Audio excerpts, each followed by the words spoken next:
چلو عبیداللہ بن زیاد نے عمر بن سعد بن نبی وقاص کو رے کی حکومت پر نامزد کیا اور فی الحال 4000 فوج دے کر معمول کیا کہ صحرا میں نکل کر تمام راستوں اور سڑکوں کی نگرانی کرو، حسین بن علی کی کھوج لگاؤ کہ وہ کس طرف سے آ رہے، اور کہا ہے کہ اور 1000 آدمی ہر بن یزید تمہی کے سپرد کر کے اس کو بھی گشت و گرداری پر معمور کر دیا۔ عمر بن سعد اچھا، مقام عمر بن قادسیہ سعد، میں ہو ایک کر منٹ ایک منٹ، عمر ابن سعد کون ہے پتہ ہے آپ کو؟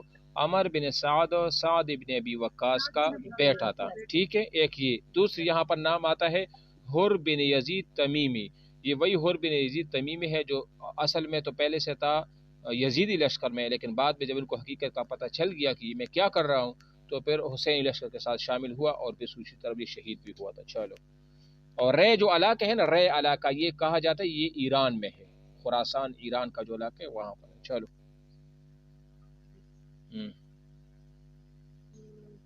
عمر بن سعد مقام قادسیہ میں ہو کر ہر سمت کی خبر منگوانے کا انتظام کرنے لگے۔ حضرت حسین ایک عجیب شش و پنج کے عالم میں مقام شراف تک پہنچے، اس سے آگے بڑھے تو ہر بن یزید تمہی ماں اپنی 1000 فوج کے سامنے آیا۔ حسین نے آگے بڑھ کر ہر سے ہر کہا ہر کہ میں ہر تمہیں نہیں، لوگوں ہر کے ہر سے کہا۔ سر ہر کیا ہے؟ ہر تو ویسے آزاد ہوتا ہے، معنی یہ ہر نام ہے نا اس آدمی کا۔ اچھا، حسین نے آگے بڑھ کر ہر سے کہا کہ میں تمہیں لوگوں کے بلانے سے آیا ہوں، اگر تم لوگ اپنے عہد و اقرار قائم ہو تو میں تمہارے شہر میں داخل ہوں، نہیں تو جس طرح سے آیا ہے اسی طرح واپس چلا جاؤ۔ ہر نے کہا کہ ہم کو عبیداللہ بن زیاد کا حکم ہے کہ آپ کے ساتھ رہیں اور آپ کو اس کے سامنے زیر حراست لے چلے۔ حسین نے کہا کہ یہ ذلت تو ہرگز گوارا نہیں ہو سکتی کہ ابن زیاد کے سامنے گرفتار ہو کر جائیں۔ اس کے بعد انہوں نے واپس ہونے کا ارادہ کیا تو حر نے ابن زیاد کے خوف سے واپس ہونے سے روکا اور واپس کے راستے میں اپنی فوج لے کھڑا ہو گیا۔ حسین نے وہاں سے شمال کی جانب کوچ کیا اور قادسیہ کے قریب پہنچ کے وہاں معلوم ہوا کہ عمر بن سعد ایک بڑی فوج کے ساتھ مقیم ہے۔ حر آپ کے پیچھے پیچھے تک قادسیہ کے قریب پہنچ کر حسین وہاں سے لوٹے اور 10 میل چل کر مقام کربلا میں آ کر مقیم ہوئے۔ عمر بن سعد آپ کی خبر سن کر ماں فوج روانہ ہوا اور سراغ لیتا ہوا اگلے روز کربلا پہنچ گیا۔ قریب پہنچ کر عمر بن سعد اپنی فوج سے جدا ہو کر آگے آیا اور حسین کو آواز دے کر اپنے قریب بلایا۔ السلام علیکم۔ بعد ابن سعد نے کہا کہ بے شک آپ یزید کے مقابلے میں زیادہ مستحق خلافت ہے، لیکن اللہ تعالیٰ کو یہ منظور نہیں ہے کہ آپ کے خاندان میں حکومت خلافت آئے۔ حضرت علی اور حضرت حسن کے حالات آپ کے سامنے گزر چکے ہیں، آپ اس سلطنت و حکومت کے خیال کو چھوڑ دے تو بڑی آسانی سے آزاد ہو سکتے ہیں، نہیں تو پھر آپ کی جان کا خطرہ ہے اور ہم لوگ آپ کی گرفتاری پر معمول ہیں۔ حضرت حسین نے فرمایا کہ میں اس وقت 3 باتیں پیش کرتا ہوں، تم ان 3 میں سے جس کو چاہو میرے لیے منظور کر لو۔ اول تو یہ کہ جس طرح سے میں آ رہا ہوں اسی طرح مجھے واپس جانے دے تاکہ میں مکہ مکرمہ پہنچ کر عبادت الہی میں مصروف رہوں۔ دوم یہ کہ مجھ کو کسی طرح کی طرف نکل جانے دو کہ وہاں کفار کے ساتھ لڑتا ہوا شہید ہو جاؤ۔ سوم یہ کہ تم میرے راستے سے ہٹ جاؤ اور مجھ کو سیدھا یزید کے پاس دمشق کی جانب جانے دو، میرے پیچھے پیچھے اپنے اطمینان کے غرض سے تم بھی چل سکتے ہو، میں یزید کے پاس جا کر براہ راست اس سے اپنا معاملہ اس طرح طے کر لوں گا کہ جیسا میرے بڑے بھائی حسن نے امیر معاویہ سے طے کیا تھا۔ ہاں جی ٹھیک ہے، یعنی کہ یہ 3 باتیں ہو گئی تھی، کس کے ساتھ؟ عمر ابن سعد کے ساتھ، یا تو یہ کہ مجھے واپس مکہ کا راستہ دو، یا دوسری طرف کہ میں لڑتا ہوا شہید ہوں کسی کفار کے ساتھ جہاد کروں، اور تیسرا آپشن یہ تھا کہ مجھے جانے دو اور میں یزید کے ساتھ اپنا معاملہ خود جو ہے نا وہ کر لوں گا، ٹھیک ہے۔ سر یہ حضرت حسن نے امیر معاویہ کے ساتھ کیا طے کیا تھا؟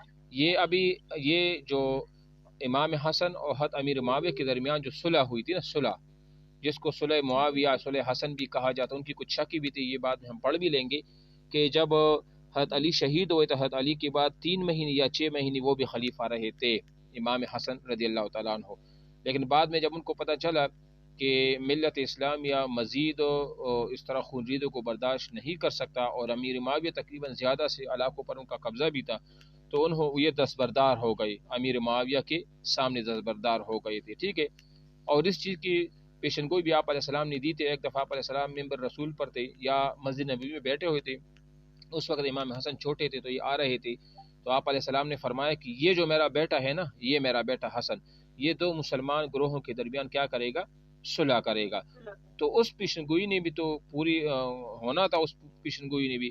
تو لہٰذا اس کے بعد یہ امیر معاویہ کے سامنے دستبردار ہو گئی. اور آج کل زیادہ تر شیعہ جو ہے نا، شیعہ یہ پھر اس کو اچھا بھی نہیں سمجھتے. اہل تشیع میں جو ہے ان کی کتابوں میں بھی لکھا ہے، اس کو مذل المسلمین بھی کہتے ہیں، مسلمانوں کو ذلیل کرنے والا.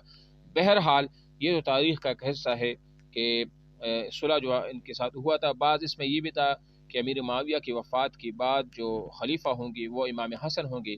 تو اگرچہ بعد میں اس امام حسن تو 85 ہجری میں فوت ہوئے تھے، کسی نے زہر دیا، لیکن امام حسین تو تھے اس وقت. ہونا تو یہ چاہیے تھا کہ امام حسین پر خلیفہ وہ ہوتے، لیکن ایسا نہیں ہوا. تو یہ بھی ایک اچھا قدم نہیں تھا ان کا کہ مطلب اپنے بعد جو ہے نا یزید کو ولی عہد بنایا. ہم اس کو اچھی نظریے سے نہیں دیکھتے، لیکن ایسا بھی نہیں کہتے کہ معاذ اللہ کسی صحابی یا امیر معاویہ کے دل میں کچھ دنیاوی یا اس طرح خیالات وغیرہ آئے ہو کہ اقتدار کسی اور کو نہیں دینا چاہ رہی تھی وغیرہ وغیرہ.